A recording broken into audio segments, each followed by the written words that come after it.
మీ ఇంట్లో కార్ని రెంట్కిచ్చి డబ్బు సంపాదించాలనుకుంటున్నారా? అయితే వెంటనే ఈ నెంబర్కి కాల్ చేయండి. Hello hi welcome to our channel. నేను కీర్తి. ప్రస్తుతం మనతో అడ్వకేట్ వరుణ్ గారు ఉన్నారు. వీరితో కొన్ని విషయాలను ఈరోజు మనం చర్చిద్దాం. నమస్కారం. నమస్తే. యాక్చువల్గా ఇప్పుడు మనకి రీసెంట్గా ఒక కేసు తర్వాత, ఒక సుసైడల్ కేసు తర్వాత మనకి ఏంటంటే భార్య భర్తని ఎక్కువగా టార్చర్ చేస్తున్న విషయం పైన ఇబ్బంది పెడుతున్నారు భార్యలు, అలమని పేరుతో భర్తల్ని టార్చర్ చేస్తున్నారు, ఇబ్బంది పెడుతున్నారు అనే కేసులో మనకు రీసెంట్గా సుప్రీంకోర్టు వాళ్ళు ఒక 8 రూల్స్ అనేది పాస్ చేయడం, జడ్జిమెంట్ అనేది పాస్ చేయడం జరిగింది కదా. సో ఈ 8 రూల్స్ లో ఏమి పాయింట్స్ అనేవి వాళ్ళు యాడ్ చేశారు అండ్ ఇది కండిషన్స్ ఏంటి, కండిషన్స్ ఏ కండిషన్స్ లో మనకి అలమనీ అనేది క్లైమ్ చేయొచ్చు భార్య భర్త పైన అనేది అనే దాని గురించి మాకు కొంచెం డీటెయిల్ గా చెప్పండి. తప్పకుండా అండి. ఇక్కడ మెయిన్ గా ఈ 8 ఫ్యాక్టర్స్ ఏవైతే వచ్చాయో సుప్రీం కోర్ట్ గైడ్ లైన్స్ పరంగా, ఇది బేసికల్ గా social and economical position of the husband and wife చూస్తారు. అది ఫస్ట్, వాళ్ళు ఎట్లాంటి సిచ్యువేషన్ నుంచి వచ్చారు ఏంటి అనేది. Second, education qualifications, both the spouses what ever they have done earlier and all. తర్వాత ఎకనామికల్ గా ఎంత స్టాండర్డ్ ఆఫ్ లివింగ్ ఉన్నారు, ఎలాంటి సిచ్యువేషన్లు ఉన్నారు, ఎలాంటి పరిస్థితులు ఉన్నారు, ఎకనామికల్ కూడా వాళ్ళ ఇన్కమ్ సోర్స్ బేసికల్ మెయిన్ చేసుకొని చూస్తారు. అలాగే వాళ్ళ way of living or standard of living ఎలా ఉంది. ఇప్పుడు ఒక జూబ్లీ హిల్స్ లో ఉన్న వాళ్ళది, ఒక మామూలు ప్లేస్ లో ఉన్న వాళ్ళు ఉంటారు. ఒక్కొక్కరు ఎలాంటి హ్యాబిచుయేటెడ్ లైఫ్ కి పడ్డారు, వాళ్ళని బట్టి కూడా చూడటం జరుగుతుంది. అలాగే ఈ స్పౌజ్ ఎవరైతే వైఫ్ హస్బెండ్ అడుగుదాం అనుకుంటారో ఎలిబని జనరల్ గా వాళ్ళే అడుగుతారు. కాబట్టి వాళ్ళు ఎలాంటి సిచ్యువేషన్ ఉన్నారు, అంటే వాళ్ళు జాబ్ చేస్తున్నారా అనేది ఇది ఒకటి. అలాగే వాళ్ళ ఇన్కమ్ సోర్స్ వేరే ఏదన్నా రెంట్స్ ఇట్లా కూడా ఉంటాయి చాలా మందికి, వచ్చేటివి కూడా బిజినెస్ ఆర్ సంథింగ్, వాళ్ళ ద్వారా కూడా ఏమైనా వస్తున్నాయా, లేకపోతే ఆమె పరిస్థితి ఎలా ఉంది, అంటే ఇన్లాస్ ఇంట్లో ఉన్నప్పుడు ఆమె స్టాండర్డ్ ఆఫ్ లివింగ్ ఎలా ఉంది, ఆమె ఎలాంటి సిచ్యువేషన్స్లో ఉండే, ఇవన్నీ కూడా ఫ్యాక్టర్స్ని బేస్ చేసుకొని ఉంటారు. ఒకవేళ పిల్లల్ని చూసుకోవడానికి తన జాబ్ కూడా వదిలేసిందా, అలాంటి పరిస్థితులు ఉంటారు. ఇప్పుడు సాఫ్ట్వేర్లో కానీ ఏదైనా రౌండ్ ద క్లాక్ వర్క్ చేస్తుంటారు, ఈ షిఫ్ట్స్ రొటేషన్ షిఫ్ట్స్ అనుకుంటాం, ఒకసారి 10 hours 12 hours కూడా అవుతుంటుంది. They can't take care of the children.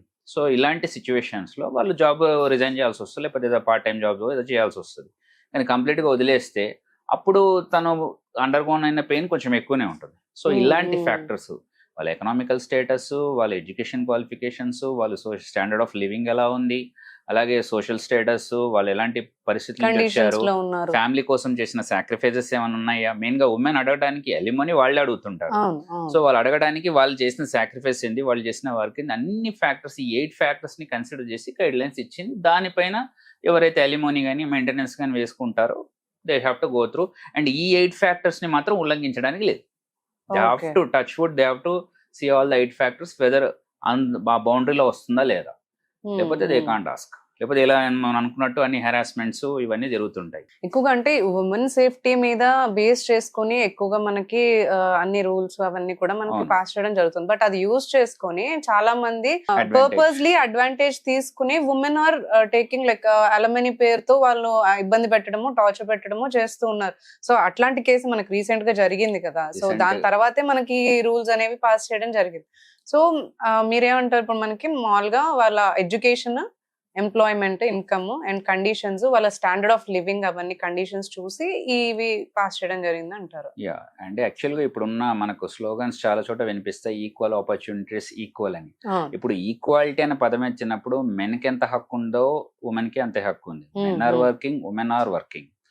Recent గా కొందరు సెలబ్రిటీస్ డైవర్స్ విషయంలో 200 crores ఎలిమనీ ఇస్తా అన్న కూడా తీసుకోలేదు. We have to appreciate that celebrity in that context. ఇక్కడ 200 CR కూడా వద్దన్నారు. ఎందుకంటే వాళ్ళ సెల్ఫ్ రెస్పెక్ట్ వాళ్ళకు ఉంది, వాళ్ళ ఓన్ గా ఎర్న్ చేసుకోగలుగుతారు, they have some profession, they have some business అలా. సో మనం ఈక్వల్ గా అన్నప్పుడు జనరల్ గా మనకు అన్ని హక్కులు వచ్చి మన ఆపర్చునిటీస్ ఉన్నప్పుడు ఒకళ్ళపైన డిపెండెన్స్ అనేది కరెక్ట్ కాదని నా ఒక పర్సనల్ ఒపీనియన్ యాజ్ అడ్వకేట్. కానీ ఇక్కడ ఎన్నో చోట్ల కూడా మిస్యూజ్ చేయడం జరుగుతుంది. Unfortunately, recently one incident happened. Nampalli court magistrate committed suicide. Manikanta ani magistrate.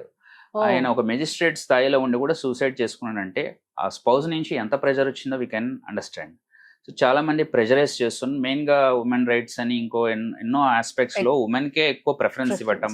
General గా ఒక మేల్ ఫీమేల్ కి ఏదైనా ఇష్యూ జరిగినా బై అవును. డిఫాల్ట్ పీపుల్ కన్సిడర్ దట్ మెన్దే తప్పు ఉందని, దిల్ ప్రిఫర్ ఫస్ట్లీ ఉమెన్ కే Women ప్రిఫర్ only. చేస్తారు. Yes. సపోర్ట్ అయినా ఏదైనా. అవును. సో దీనివల్ల అడ్వాంటేజ్ ఎక్కువ తీసుకుంటున్నారు అండ్ ఫ్రీగా వాళ్ళకి మనీ వస్తుంది. అండ్ రీసెంట్లీ మనం సోషల్ మీడియాలో చూసాం, one women was celebrating her divorce because on the terms of maintenance ప్రతి నెల తనకు 50,000 వస్తాయి without any work and kids ని చూసుకోవాల్సిన అవసరం కూడా లేకుండా. ఓకే, వాళ్ళకి ప్రతి నెల ఒక ఇన్కమ్ లాగానే రెంట్స్ వచ్చినట్టు అవన్నా డిలే అవుతాయి, పర్ఫెక్ట్ రావాలి, మళ్ళీ ఏదైనా కేసు పెడతారని అలా వస్తూ ఉన్నాయి. వాళ్ళు నో రిస్క్ అన్నట్టు తయారయ్యారు. సో యాక్చువల్గా ఏంటంటే ఇది misusing of the law and taking advantage of the situation. Recent గా కర్ణాటక హైకోర్టులో 6 lakhs మెయింటెనెన్స్ అడిగింది ఒక ఉమెన్, 6 లక్షలు పర్ మంత్. అందులో ఎక్కువ మట్టు కూడా ఈ బ్యూటీ కిట్స్ వీటి మీదనే ఉన్నాయి, బ్యూటీ పార్లర్స్ ఇట్లాంటి వాటి. జడ్జి డిస్మిస్ కూడా చేయడం జరిగింది, అంటే ఇవ్వనని క్లియర్ కట్ గా చెప్పేశారు. ఎందుకంటే they have an opportunity nowadays, they can earn on their own. ఇప్పుడు ఐటీ ఇండస్ట్రీ కానీ మిగతా industry they are earning good enough. If she is equal enough to like capable enough to earn, తను చేయొచ్చు అంటారు, earn చేసుకోగలుగుతారు Exactly. కాబట్టి తను capable కాబట్టి తను చేసుకోవచ్చు. అలమని అయితే అడగకూడదని అంటున్నారు. అంతే, వద్దని కాదు, డిపెండ్స్ ఆన్ సిచ్యువేషన్. ఇప్పుడు ఎలాంటి, ఇప్పుడు మన 8 ఫ్యాక్టర్స్ కూడా ఎందుకు ఇచ్చారంటే ఆ పరిస్థితులు కొన్ని ఉంటాయి. ఇప్పుడు కొన్ని చోట్ల జెన్యూనిటీ ఉండొచ్చు, హస్బెండ్ వీరికి లేక మెయింటెనెన్స్ ఇవ్వాలి, తను చదువుకోకపోయి ఉండొచ్చు, ఆపర్చునిటీస్ లేకపోయి ఉండొచ్చు, Exactly. తనకు వర్క్ చేసే హెల్త్ పర్పస్ గా అది తనకి లేదా పోయి ఉండొచ్చు. ఇప్పుడు మనకు 125 CRPC ఇంతకు ముందు దాని పరంగా కూడా చూస్తే కనుక హస్బెండ్ వైఫ్ కలిసి ఉన్నా కూడా మెయింటెనెన్స్ ఇవ్వాలి, because is the duty of the husband to look after the family. So money అనేది ఇవ్వాలి ఫర్ కిడ్స్ కానీ school fees, college, whatever దాని మెయింటెనెన్స్ కి ఇవ్వాల్సి వస్తుంది. అది జెన్యున్ గా టెర్మినాలజీ మనం చూసుకొని చేయాల్సి వస్తుంది. అంటే ఆ సిచ్యువేషన్, ఇప్పుడు వాళ్ళు జాబ్ వదిలేశారు అనుకోండి కిడ్స్ కోసము, అట్లాంటి సిచ్యువేషన్ లో వాళ్ళకి ఆప్షన్ లేదు. అలా మీరు అన్నట్టు హెల్త్ విషయంలో కానీ ఇంకో ఫ్యాక్టర్ లో అయినా కానీ వాళ్ళకి లేదు. కానీ చాలా కేసెస్ లో రీసెంట్ గా ఇండియాలో అడ్వాంటేజ్ తీసుకోవడం, ఫ్రీగా హాయిగా వచ్చేస్తుంది మనీ అనేది, ఈజీ మనీ అలా వచ్చేసేసింది. ఇక ఎలాగో ఉమెన్ రైట్స్ ఉంటాయి, ఎవరైనా కూడా ఉమెన్ కే సపోర్ట్ చేస్తారన్న లూప్ హోల్స్ ని తీసుకొని and they are harassing men like anything. Recent గా 34 year old టెక్కి చనిపోవడానికి తన వీడియోస్ లో తను ఇచ్చిందంతా కూడా 1 crore above alimony అడిగారు. Everyone can't afford that. They may have some land or anything, but why they have to convert to cash and give? ఎందుకంటే other side also ఇప్పుడు ఒక ఎడ్యుకేటెడ్ పర్సన్ ఉన్నాడు, సాఫ్ట్వేర్ ఎంప్లాయ్ అంటే he won't marry a 10th class girl or illiterate girl. Okay, he will marry somewhat proportional to him only. So వాళ్ళు they can have the equal opportunities, they can earn better. కానీ వాళ్ళు అలా చేయట్లేదు. వాళ్ళు మొత్తం కొన్ని cases లో బాగా డబ్బున్న వాళ్ళు పెళ్లి చేసుకోవటం, పిల్లల్ని కనటం, ఈ డైవర్స్, మెయింటెనెన్స్, అలిమోనీ పేరు మీద వారి ఆస్తంతా గుంజటం. రీసెంట్ గా ఒక క్రికెటర్ విషయంలో కూడా మనం విన్నాము. Okay, they are asking in crores only. ఇది ఒక కొందరు పీపుల్ లో ఒక ఫ్యాషన్ అయిపోయింది, యాక్చువల్లీ ఒక ట్రెండ్ సెటర్ లా చేస్తున్నారు. That is not the way. మీకు ఒక సెల్ఫ్ రెస్పెక్ట్ ఉండి యూ క్యాన్ ఎర్న్ అన్నప్పుడు, ఇప్పుడు ఒక ఎగ్జాంపుల్ చెప్పుకున్నాం, హ్యాండ్స్ లేని శీతల్ దేవి ఒలింపిక్స్ లో మెడల్ కొట్టింది, చేతులు లేవు కాళ్ళతో కొట్టింది, 10 points. ఆర్చరీ కూడా ఎల్లో కొట్టింది. సో అలాంటి సిచ్యువేషన్ లో వాళ్ళు అచీవ్ చేస్తున్నప్పుడు పారామెడల్స్ కూడా పారాలింపిక్స్ లో 29 మెడల్స్ తెచ్చారు. ఇక్కడ ఏంటంటే we have to inspire from such people. అంటే ఈ ఉమెన్ కూడా అలా ఏదైనా చేసుకోవచ్చు, సెల్ఫ్ ఎంప్లాయ్మెంట్ కానీ entrepreneurship, what ever they can do. Tailoring చేసి బతికే వాళ్ళు ఉన్నారు. కానీ చట్టాల్లో ఉన్న లూప్ హోల్స్ ని తీసుకొని అడ్వాంటేజ్ తీసుకొని, అది సెలబ్రిటీస్ ఎవరైనా సినిమా యాక్టర్లు కానీ క్రికెటర్స్ కానీ ఇంకా మామూలు టెక్కీస్ ఎవరికైతే ఎక్కువ ఇన్కమ్ ఉందో, and those people are suffering more. Actually ఎక్కువ ఎర్న్ చేసే వాళ్ళ మీద ఎక్కువ టార్గెట్స్ ఉన్నాయి, మామూలు మిడిల్ క్లాస్ వాళ్ళ మీద లేవు, ఉన్నాయి కానీ నాట్ దట్ మచ్.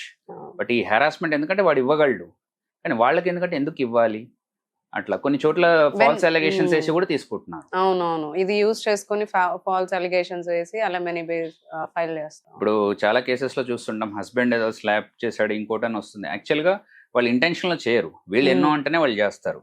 కానీ ప్రైమా ఫేస్ కూడా చూసుకోవాలి, తన మీద ఇంతకుముందు ఏమైనా ఇష్యూస్ ఉన్నాయా, ఇంతకుముందు అన్ని చూస్తారు, ఇన్వెస్టిగేషన్ అయితే తెలుస్తాయి.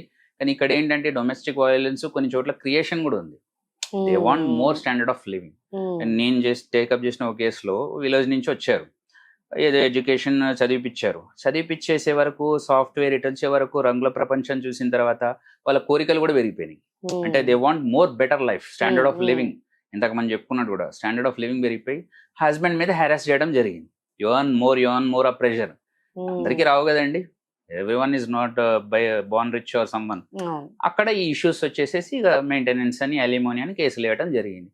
సో సుప్రీం కోర్టు ఇవన్నీ టర్మ్స్ ని కన్సిడర్ చేసి what is going in the society అన్ని చూసి ఇప్పుడు ఆమె అలెమనీ అడగడానికి కూడా దానికి ఒక క్లాజ్ ఉండాలి. ఎందుకు అడుగుతున్నావు, నీ జాబ్ ఏమైనా వదిలేసావా, ఒక పాయింట్ కూడా ఉంది 8 factors లో.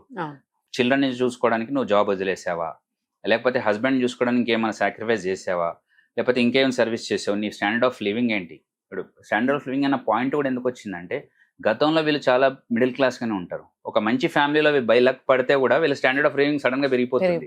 కానీ నీ గతంలో ఉన్న స్టాండర్డ్ ఆఫ్ లివింగ్ కి ఇప్పుడు ఒకటేసారి రిచ్ గా రావాలంటే ఇస్ దర్ ఎనీ మీనింగ్?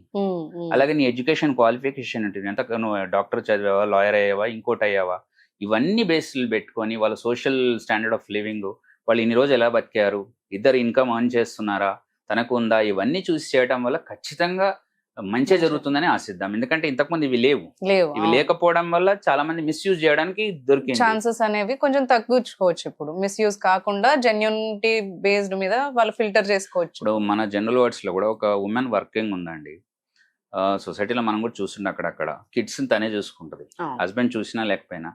మరి వాళ్ళలాగా వర్క్ చేసుకొని ఇన్కమ్ తెచ్చుకొని కిడ్స్ చూసుకోవచ్చు కదా. There is an option for that. But మరి ఎందుకంటే ఇక్కడ ఒక ఆప్షన్ ఉంది, అది కూడా మెయింటెనెన్స్. కానీ మెయింటెనెన్స్ పర్ మంత్ తీసుకుంటారు, అలిమనీ అట్ ఎ టైం తీసుకుంటారు ఇన్ జనరల్. బట్ ఇవి తీసుకోవడానికి కూడా వాళ్ళ ఎడ్యుకేషన్ లేకపోయి, హెల్త్ ఇష్యూస్ ఉండి వాళ్ళు రౌండ్ ద క్లాక్ వర్క్ చేయలేక, ఇప్పుడు కొన్ని ఫీల్డ్లో నైట్ షిఫ్ట్సే ఉంటాయి, అలా వాళ్ళకి ఇంటెన్షన్ లేక, ఇంకేదో ఫ్యాక్టర్స్ ఉండటం వల్ల, ఫ్యామిలీ కోసం సాక్రిఫైస్ చేయటం వల్ల వీళ్ళకి మెయింటెనెన్స్ అనటము సూట్ అవుతుంది ఇన్ జనరల్. ఎందుకంటే వాళ్ళు ఇప్పుడు ఏమి చేయలేరు, వేరేవేవి చేయలేరు, కాబట్టి వాళ్ళకి మెయింటెనెన్స్ కానీ అలిమనీ కానీ ఇవ్వడానికి దీస్ ఉమెన్ ఆర్ ఎలిజిబుల్ యాక్చువల్గా. కానీ ఏమైందంటే అది ఒక ట్రెండ్ సెట్టింగ్ లాగా అయిపోయింది. మెయిన్గా మనకు మెన్ ఉమెన్ ఫైట్ చేస్తే ఆల్వేస్ మెన్దే తప్ప ఉండటం, అందరు ఉమెన్కే సపోర్ట్ చేయటం, ఇలాంటివి జరగడం వల్ల ఆ కేసెస్ కూడా ఇలాంటి ఫ్యామిలీ కేసెస్ అయితే ఈవెన్ కొన్ని ఇయర్స్ నుంచి నడుస్తుంది.